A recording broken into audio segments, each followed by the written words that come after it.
Hello and welcome to my channel. Even though today is Sunday and I normally do reading on Saturday, I've had a long week. I deserve an extra drama day. So me and my Smurf shirt and my Joey Tribbiani pajama bottoms are going to be reading today, and I invite you to join me along. Today we're going to be reading The Risk by Elle Kennedy. Don't know what's wrong today, but I can't pronounce certain words. I think it's because my braces are migrating again, so if you hear an over dramatic of my lisp today, it's because of that. When my braces is migrating like this way over, and it's really messing with my speech pattern at the minute, but I'll try my best. Okay, so anyway, this book stars Brenda and Jake. It's following on from the last one, which is The Chase, and I really enjoyed this one, so I'm looking forward to reading this. And now we're just going to get into the blurb quickly before we actually dive into the reading of it. Everyone says I'm a bad girl. They're only partly right. I don't let fear rule me, and I certainly don't care what people think. But I draw the line at sleeping with the enemy.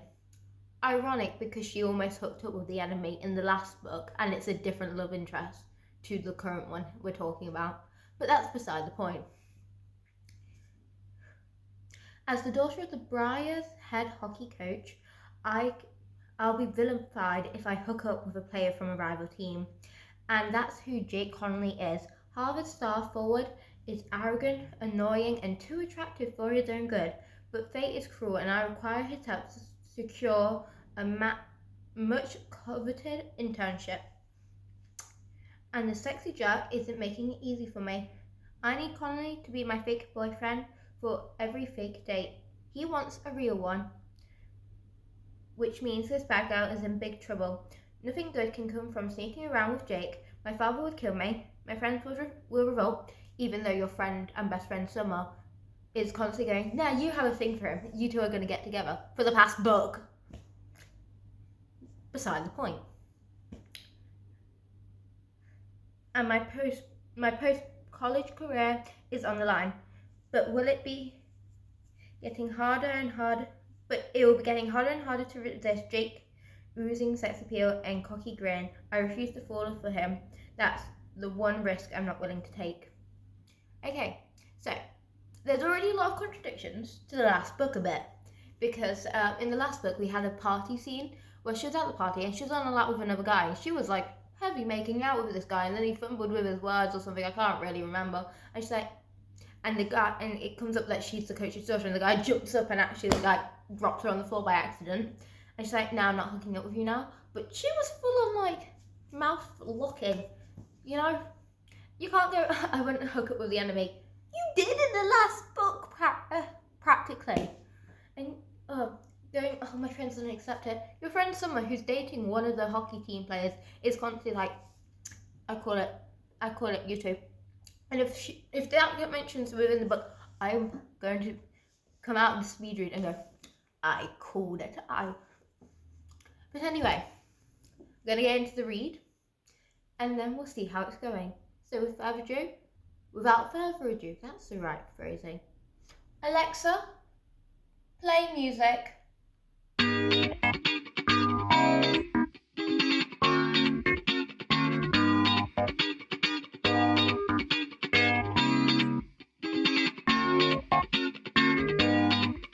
Alexa, pause.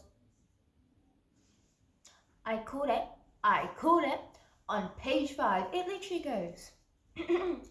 Summer and I have known each other for only a couple of months. We pretty much went from strangers to best friends in about, 30 seconds. I mean, she transferred from another college after accidentally setting part of her sorority house on fire. How could I not fall hard for that crazy girl? She's a fashion major, a ton of fun, and is convinced I have a thing for Jake Connolly. I pulled it!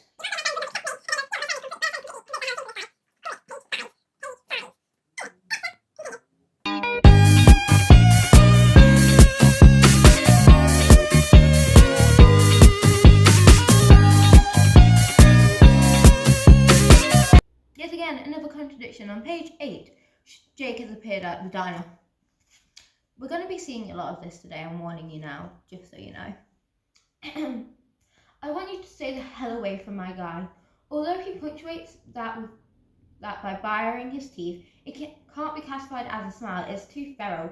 What guy? Well, we both know I know who he means. I can count on one finger of one hand how many Harvard players I've fooled around with. I met John McCarthy at a Harvard party that Summer dragged me to a while back. He initially threw a tantrum when he found out I was Chad Jensen's daughter, but then recognized his error of his ways, apologized social media, and we got together a few times after that. I thought you couldn't get together with the enemy. Anyway, let's get back to reading.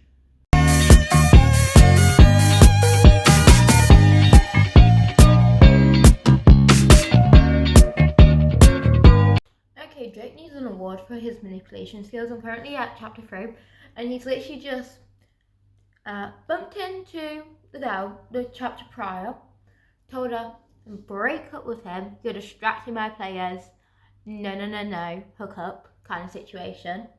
Then it flips to his POV. He's called an emergency meeting at his house, and he's like, you need to break up with her because she's a distraction, break up with her. And basically he's like, what's more important, winning and playing the team or a possible hookup? And he's just like, okay, I'll break up with her.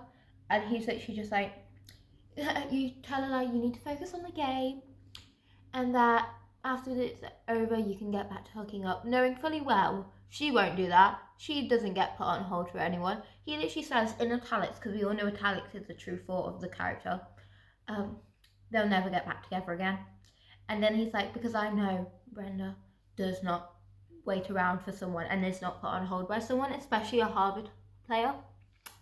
And he's like slightly guilty about it, but also at the same time I think he's just really wanting it, because he also says that she's so out of his league because she's so smoking hot and like it's not gonna last and they're not engaged to marriage and like obviously da. I think he's just jealous and just wants to be with her personally.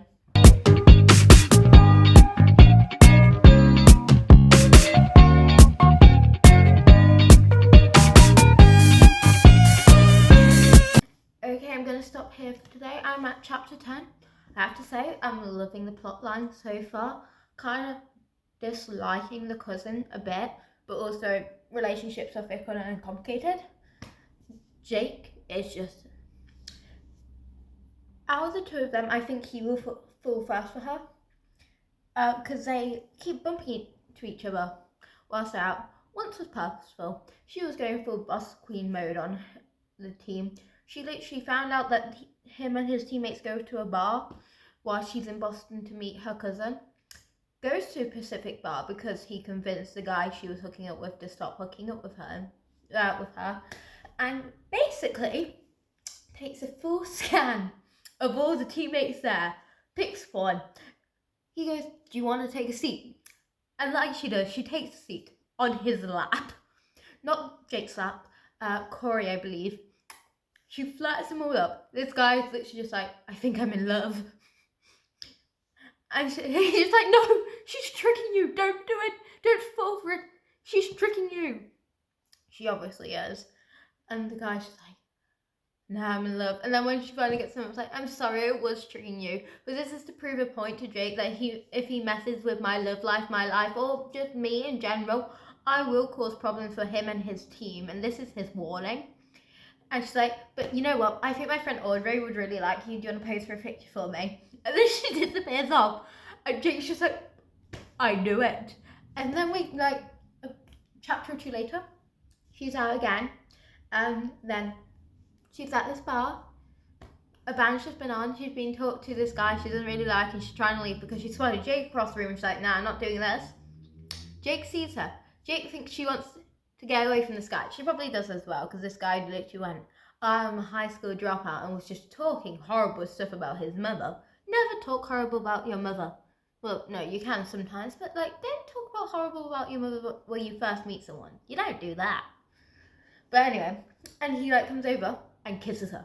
The classic, oh hi babe, and just kisses her because he sees her red lips and goes, now I have to kiss her. I have to. Also, personally, I think it's a crime that on the front cover, she's not dressed in red. It's literally mentioned multiple times in the book that her signature colour is red. Why is she in red in the book? I know the colour of what she is supposed to match the like binding, but honestly, missed opportunity. Should really be red.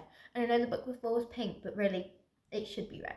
But anyway, the dude literally is just like, I'm so attracted to her and I don't want her to leave. But also, Brenda is just like, I want to go home.